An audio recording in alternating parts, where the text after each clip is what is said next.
Hi, I'm Jackie. And I'm Candace. Welcome to WTF. Women Talk Finance. Our WTF podcast will take a simplified approach to finance, and we talk about investing, a topic we believe women don't talk enough about. We'll discuss common financial questions and challenges that women face in business and throughout their personal lives. I'd like to give a quick disclosure before we begin our conversation. This overview is for informational purposes only. We might include some projections, and those should not be relied upon for the purpose of investing. Past performance is not indicative of future results, and any investments we mention are meant for accredited investors only. And any offer can only be considered upon review of a prospectus and relevant offering documentation. So please keep this in mind as we move through this overview, and remember that these are our opinions only. All right, we are back with Kate Shannon.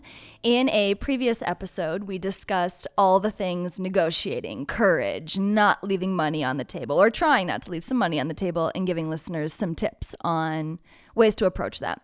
Kate could talk to us about financial things. She can talk to us about tango dancing. She can talk to us about being an author, being a mother, being an entrepreneur, building a tiny home, and maybe she will. Maybe she'll talk to us about those things. But specifically, we would like to hear from Kate about becoming financially literate and making decisions, different decisions, in your 20s, 30s, 40s, and 50s.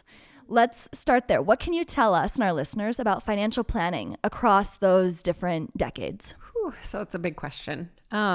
First, maybe some statistics just to situate the conversation. Love a good statistic. Love a good I want to statistic. say, too, get some pen and paper ready, listeners, because I have it ready. I am like writing these tips down. Ready. Me too. 77% of women, 77% of all people who are widowed are women. By 85, women outnumber men 2-1, and the majority of centenarians are female, or people who identify as female. We live a long time, ladies. We live a long time. I'll skip over that. That's about income. We talked about that before. A little depressing. Life expectancy. We live longer. Social taboos around money. 61% of all women would rather talk about death than finances. So let's normalize. I love what you're doing here. Let's normalize the conversation around money. I'm not talking about death, so let's talk about money. Let's talk about money. So I started a podcast about money because I didn't want to talk about death, which is the first thing. No, not the first thing. But when I talk about financial planning and wealth management, one of the first questions I ask people is, do you have your estate plan in order? And often what people will say to me is, oh, I don't have an estate for which to plan. And my response to that is always, the most important reason to have an estate plan is first and foremost because you have a body.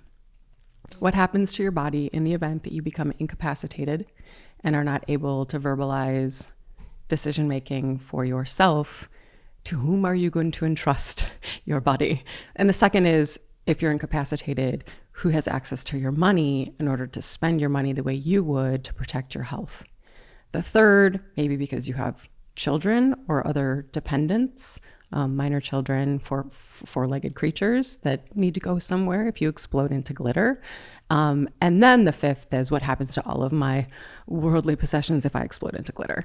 And I use explode into glitter as a euphemism for death because that's how I'm going to go, in a big bold ball of glitter. So estate planning at any age, if someone is listening to this and you don't have an estate plan in place, please go see an estate planning attorney and have the conversation. Estate planning core documents, healthcare directive, durable financial power of attorney, your will, and then potentially trust work. So I'm not an attorney. I'm not an estate planner.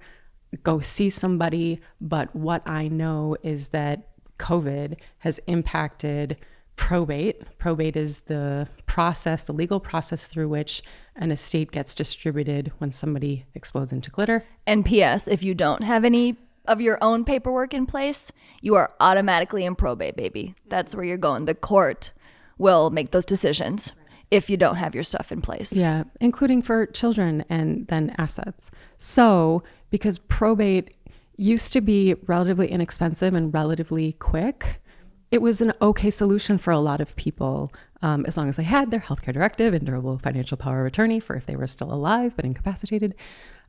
Fast forward COVID, court systems, it's tens of thousands of dollars potentially and years, plural, to get through probate. So talk to your estate planning attorney about whether or not trust work would be suitable for you in your situation.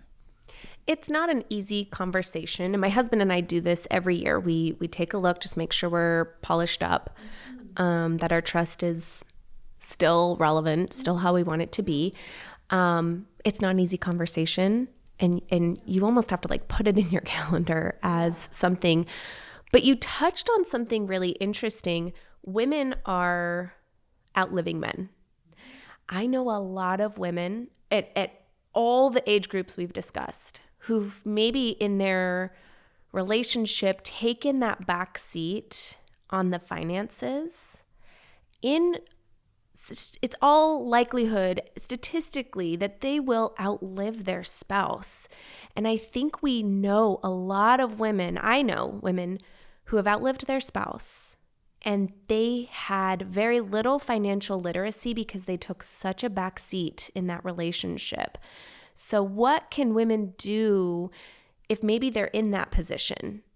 Because I think the planning is important, but also if you're just if your spouse passes away and they've been the financial driver of your relationship, then what? Right. Yeah. Well, then learning begins. So you can either start now or it will be thrust upon you later. And so I guess an invitation is really just to start learning, know more. How do I do that? Talk to people, go have financial conversations, read books. When I was a recruiter, the way I got into this profession, we didn't really talk about it, but I was recruiting first for Pepsi and then for Hewitt. And then this contract came in for a financial services firm headquartered out of Minneapolis. And I got the account. So I started recruiting financial advisors and people that hadn't been to come into financial services, financial advising. And at the end of 3 years, give or take, I was bored out of my gourd and I didn't know what else to do because I had recruited so many other people out of sales roles that all were, quote unquote treadmill. Like every year you started over with a new quota and a new territory and maybe you got moved and you didn't have a lot of control over your destiny. And so I figured, okay, financial advising, I've been recruiting these people. I could just go try that. Worst case scenario, 6 months, these guys are going to teach me how to manage my own 401k and then I'll just get out. So while I was recruiting advisors, I read this book called Automatic Millionaire. Really dumb title, but it convinced me overnight to max out my 401k, which at the time was $15,500 and I was making $36,000. So was born this idea, and my dad said this to me when I was young and it didn't make sense, but he said, live on half. Whatever you make, live on half. Now here's the caveat. Studies say that in the state of Minnesota, and this might be a little bit outdated by a few years, throw inflation in there in the supply chain, and I'm sure it's a bigger number now, but $70,000 a year is really what it takes to substantiate a family so you're not stuck in cyclical poverty. If you don't make enough money to keep your car running, to keep your job, to keep your home, to keep your kids in school, it's hard to escape that black hole. It really is. So I'm not talking about, budgeting better when you make $12,000 a year. That's not a thing. I'm talking about what happens when you get past that subsistence level to keep your family healthy, whole, safe, in one place, right? Protect your income stream, huge. Once you get beyond that, if you have 2 working people, or if you yourself make 100, 200, 300, save half. Why?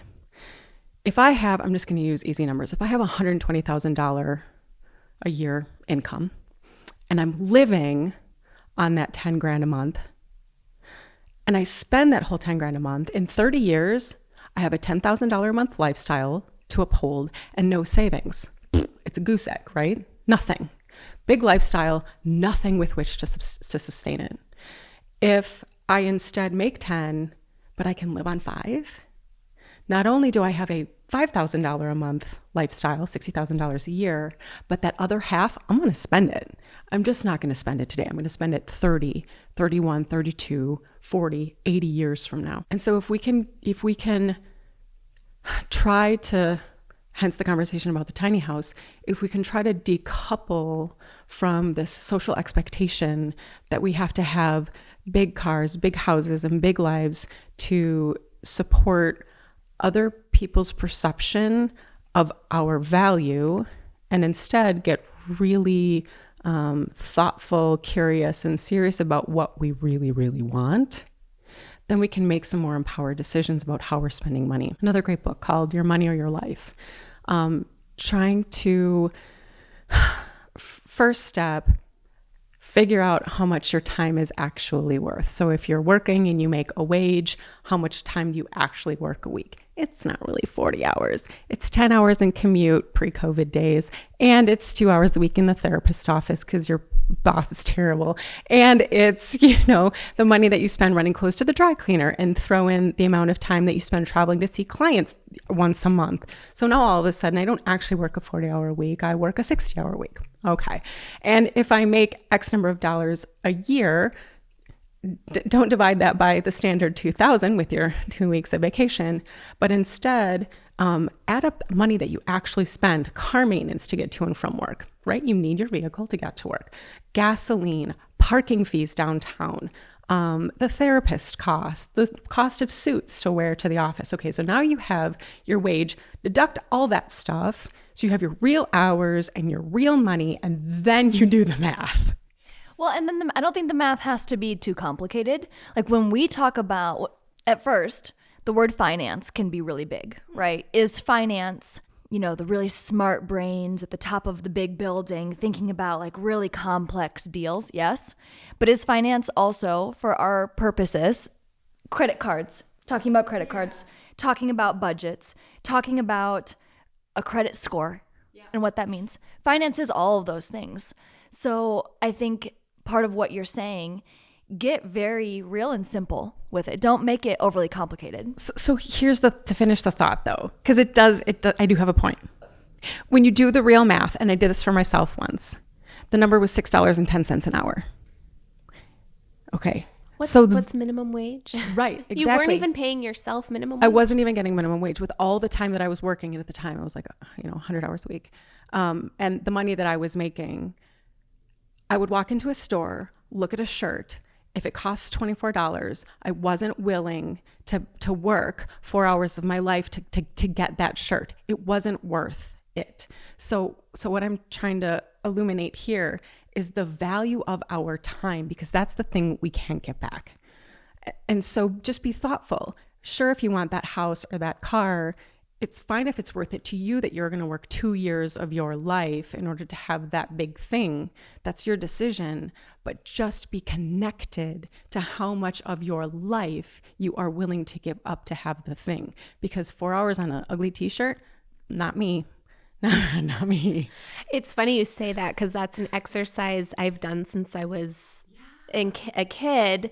And, Abercrombie and Fitch was huge. I needed that t-shirt. It was $80 and it was so cheap, but it had Abercrombie and Fitch on it. And what it did was it told everybody on the planet that I could afford an $80 t-shirt.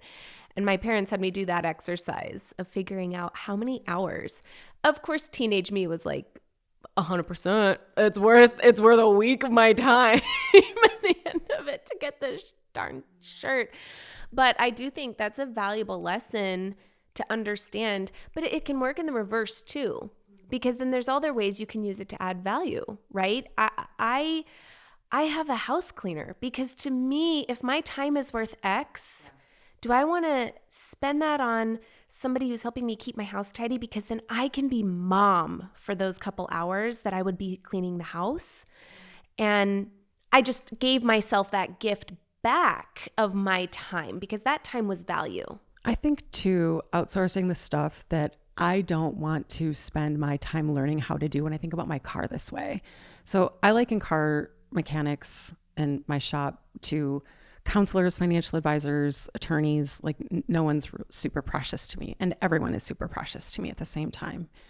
But I'm not going to spend the time to figure out how my car works. I'm just not in this lifetime. I just don't have enough hours.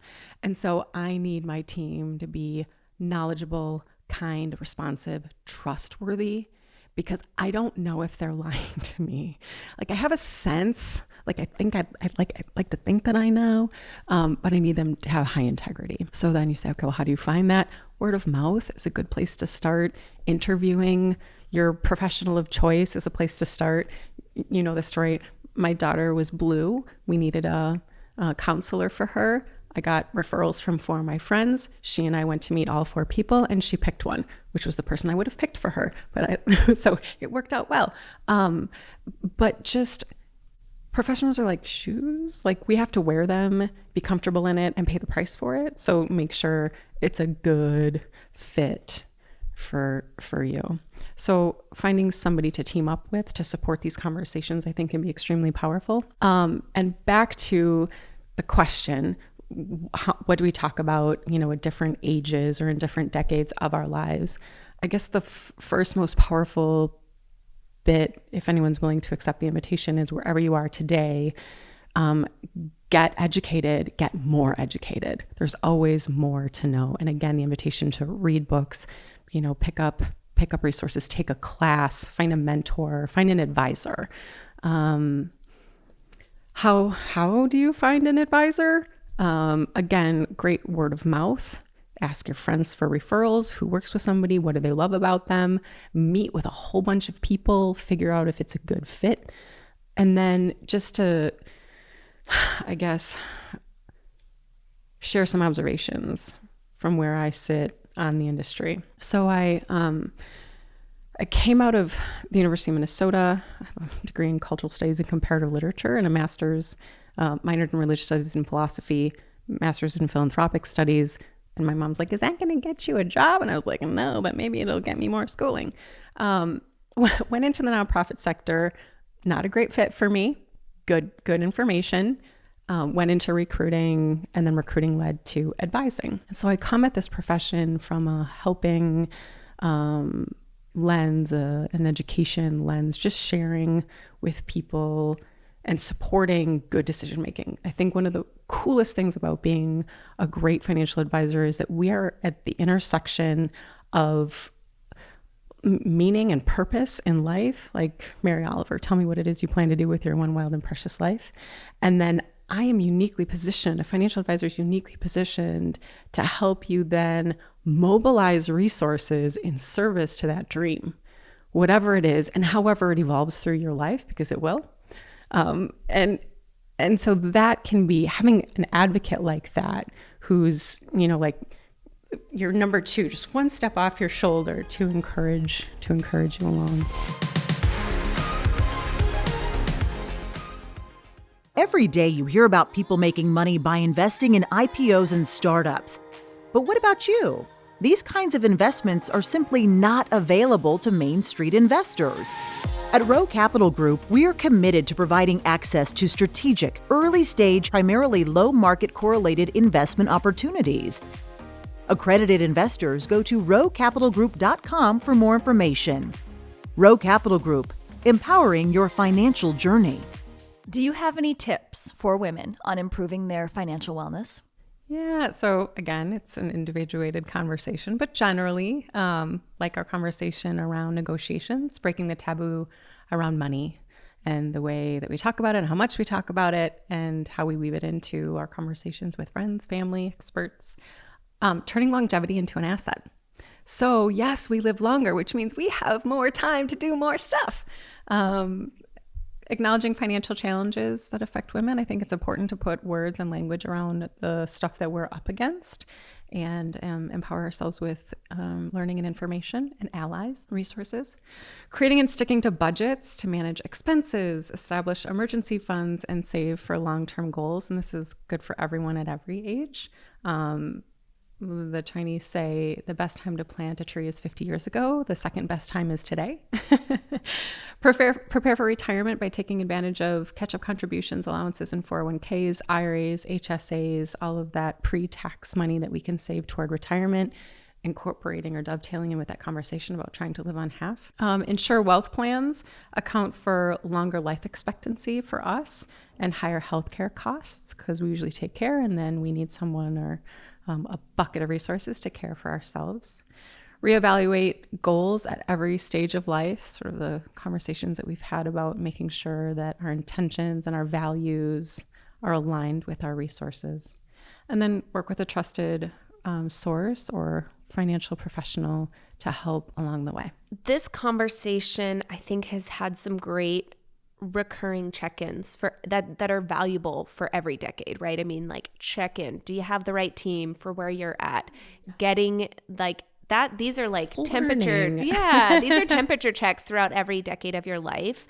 Let's talk to our 20 and 30-year-old listeners about some of the big things that are creeping up in your 20s and 30s, which really, to me, seem to be debt and credit score, how they work together, what some of the decision making is around managing your debt, and how that impacts your credit score. Because I think that that's really your age of learning and maybe taking some risks in that space. What kind of guidance do you have?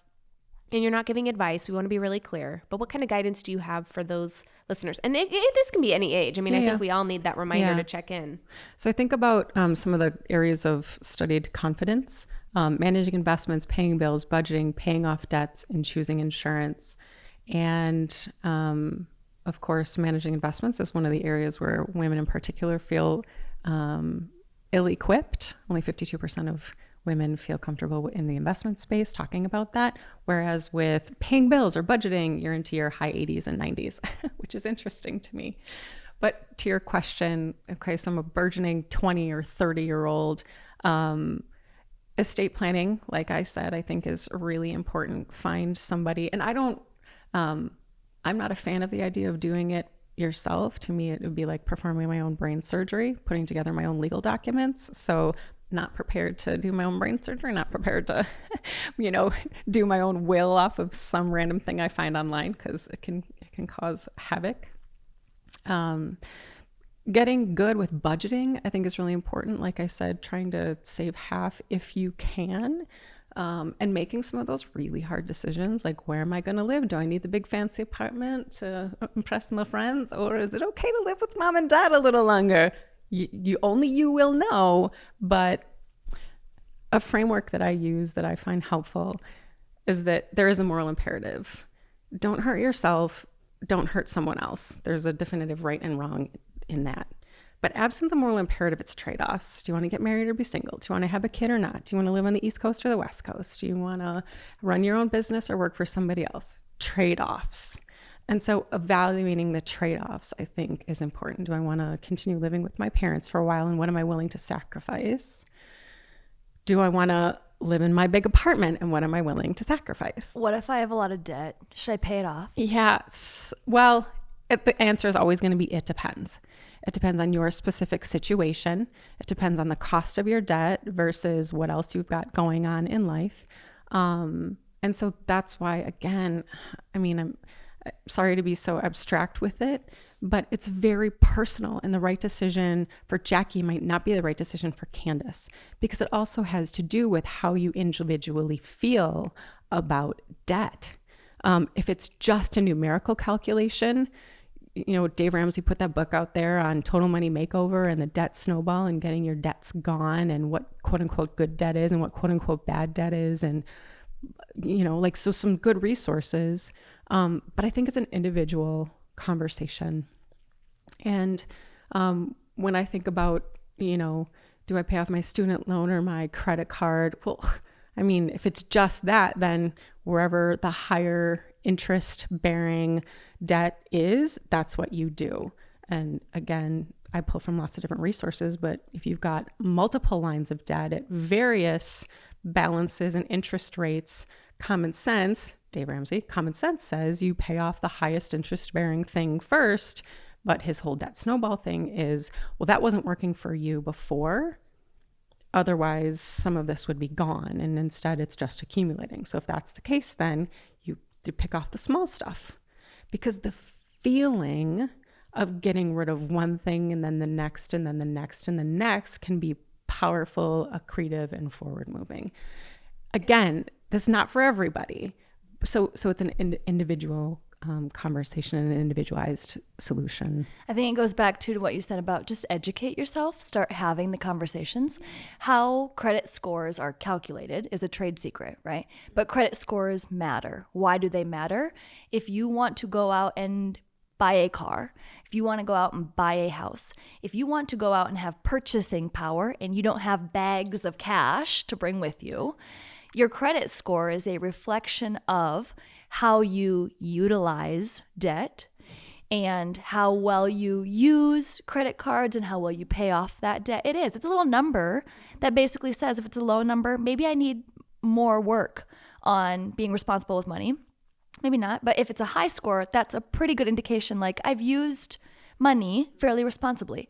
And that little number can aid you at different points in your life. Yeah. And again, to echo what you said, if you want to borrow, if you don't want to borrow, if you want to pay it with cash, and again, this is a personal appetite thing. Not everybody likes debt, and that's okay. My very first clients were Canadians, and they have never purchased anything on credit, including the $2 million home that they live in on a giant mountain on Orcas Island.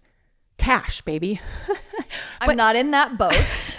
Would love to be. Samesies. But I'm just saying it's a possibility. They bought their first car and their first house, which were tiny, and grew in value, and they saved up, and then they took the value of the first house and the cash they had saved to buy a bigger house. That one grew in value. They saved cash. They repeated the process over and over again. They didn't start on top of the mountain. So debt is a cultural construct. Bankers will argue that it's good. I think it's situationally dependent based on the person, their risk tolerance, their appetite for debt, what they want to accomplish. I mean, I have plenty of clients who are like, we hate debt. Don't ever suggest a mortgage. Okay, I see you. Like, I won't ever do that. I'm here to support your values. Given, no input, it's trade-offs, and then we talk through the trade-offs. So credit score, I think about credit score, it's, am I paying all my bills on time? What is my debt to income ratio? How much have I borrowed against what it is that I actually make in a year? That's a big one. How many different types or lines of credit do I have? Car, house, a credit card, student loans, right? All the things, all these different lines personal line, right? All these things that I could have. And how big is the balance on it? So it's not any one thing. It's sort of the culmination of all of these things that drive credit score. But if mine's low, then I really need to pay attention. Oh, wait, caveat. If mine's low and I ever want to borrow money and I want it to be cost advantageous to me to borrow money, then I'm going to want to pay attention to fixing that credit score. And some of it's just time and discipline and budgeting and all the things that support improvement in that space. Yes, credit score is important for a 20-year-old, but I also think things like having insurance, all lines of insurance. Are you covered for health insurance? Are you covered? Do you maybe yes or no need life insurance? Different if you have a dependent than if you don't. And we can have babies at most any age. So insurance questions, evaluating debt is important. Yes. And saving is important. Yes. So again, in that book, Automatic Millionaire, convinced me overnight because the power of compounding invested money is significant. And the earlier you can save something, even if it's, 5-10%, and people will say, oh, I do as much money in my 401k as I can for the match. If you can do more, do more. Let's put that book, the link to that book title, in the podcast subtitles. Thank you so much for being here with us and talking through all of this. These are some helpful tips, and I hope our listeners have, a light bulb or two has gone off. There's plenty here. So thank you so much, Kate. Have a great day. Thank you for sharing part of your day with us. Please hit that subscribe button so you can stay up to date with the WTF Women Talk Finance podcast. Email us with questions, suggestions, or just say hi at media@rowcapitalgroup.com. Again, thank you for listening to WTF Women Talk Finance podcast.